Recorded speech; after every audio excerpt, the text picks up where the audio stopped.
Oh my god. Oh god. Okay, first of all, I gotta check this out. Oh dear. I just had a realization. I think I'm supposed to be embarrassed. Oh dear. I mean, I might be embarrassed after I actually I might be embarrassed. Did you see that on the back there? Did you think, oh my God, did you think it was like some sort of Turkish rug or some sort of like Persian rug? Oh my God. Did you think I was simulating that I was like going on a magic carpet ride? Oh my God. Did you think it had to do with that Aladdin, like the Aladdin play that was in Chicago? Oh my God. You mean like when I was trying to get that job where I was going to help those children that had the intellectual disabilities, and they told me I need to find a way to get transportation, and I couldn't. And then by the end of the summer, instead, that church that I went to because I was trying to go to the Bible study and I was trying to get resources from them because they said they help the homeless and they would give you free coffee during the day. And I went to the Bible study a couple of times, but my understanding of the Bible is very, very different than their understanding. And then all of a sudden, they're sponsoring some sort of play where the children from their congregation are working with children that have intellectual disabilities, and they're performing that play, Aladdin, remember? And I was horrified and I was terrified. I was like, oh my God, I can't believe this. Did they traffic me literally to make a mockery out of me not being able to get transportation to get a job to work with children? And now they got children working with children instead with this totally Orientalist theme. Oh my God. Is that what you thought when you saw that in the back there? Oh my God. I'm really sorry. I had no idea. That didn't. It just came to me right now. I was even more offended by the 1001 Arabian Nights in the Clada. Did you see that? Did you see the 1001 Arabian Nights Clada that they had downtown?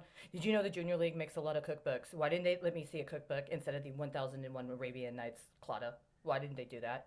That's what I'm very concerned about. Because the reason I put that up there is because I like, I mean, it's made of plastic, and I was really like going with the recycling motif because I thought maybe that would like, it's actually what Space Hawk wants to do. Do you know that? Space Hawk really wants to like actually use various different kinds of decommissioned materials after people have actually appropriately budgeted for the cost of decommissioning of certain facilities, up to and including nuclear facilities if necessary. But in the meantime, we have a lot of old gas and oil facilities that need to be decommissioned, including offshore oil platforms, and it's not appropriate to just like send people away and then just leave them there to like collapse into the ocean and make it any more horrible than it already is, right? So I was like really like concerned about the fact that decommissioning should be considered akin to something like demolition, which is actually an industrial sector and people should be highly trained for and should be considered as part of an appropriate budget.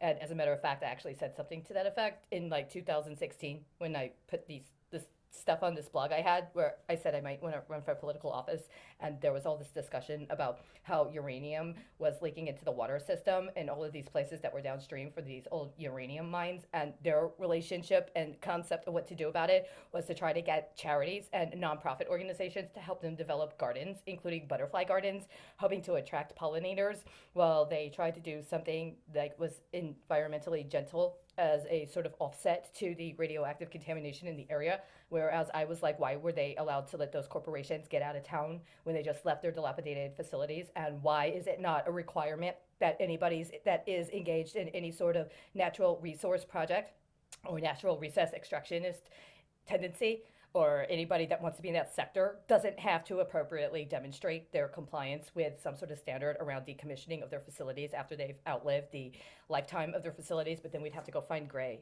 What happened to Mr. Gray? What happened to Mr. Gray who I met in Alston? Remember the guy? Remember the guy who was doing those online apps? He had a very, very specific thing. I didn't know him long enough for him to tell me, but he was investigating something. He was on some sort of mystery. I know it. He developed this app where you could calculate the actual appreciation or depreciation of your mortgage that accounted for what an actual appropriate calculation of depreciation for having a mortgage was. And then he also told me this thing about buildings, residential facilities. I met this Japanese guy and who used to work for Nissan, and he was telling me all about these concepts within the steel industry in Japan and how it was different in the United States.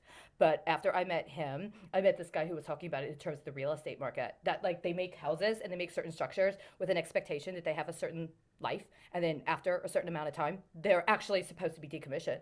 That actual physical structure is supposed to be either taken down or it's supposed to be rebuilt. That beginning in the beginning of the 20th century, the United States actually started building residential structures with the intention that after a certain amount of time, they would be torn down and replaced with other ones.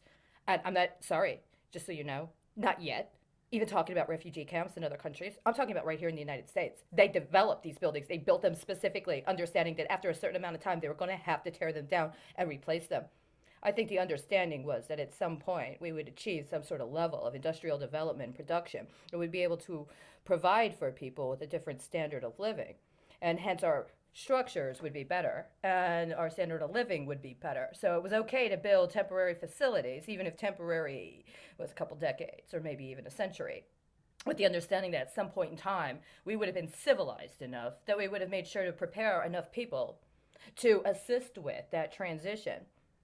Anyway, I just so you know, I had this is the problem I'm having is that other people are going for these specific kinds of tropes, and because I think that Disney is actually a major crime fest, and I'm more concerned with the murder of Steve Jobs, things like that other people are harking to as part of their collective kind of cultural response to zoning out on the immediacy of certain other issues, they don't even register in my unconscious. And to be honest with you, I do a lot of work examining my sub and unconscious to not even accept somebody telling me that it must be an unconscious or subconscious urge I have to go ride the magic carpet.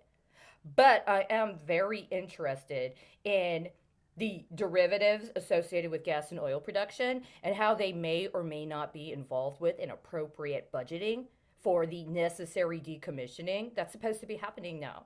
We're not supposed to be engaged in biological warfare. That was not supposed to be how we paid out our Liberty bonds. Those weren't the commitments that we bonded at the time. That's why it's bond fraud. But in the course of bond fraud, we also have all of these other responsibilities and possibilities that could be happening, right?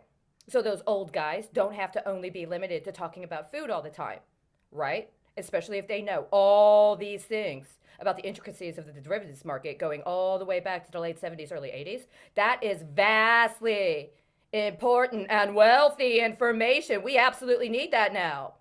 How many more recipes do you need me to go hunt down for you before I'm worthy of the conversation that you first lured me into this arrangement with? I mean, if you wait too much longer, I may not even need to talk to you, right? Just so you know, it has nothing to do with Aladdin and a magic carpet ride. And I'm still trying to get that word back about the 1001 Arabian Nights. Huh? Right? Heartstrings are a little different now, aren't they?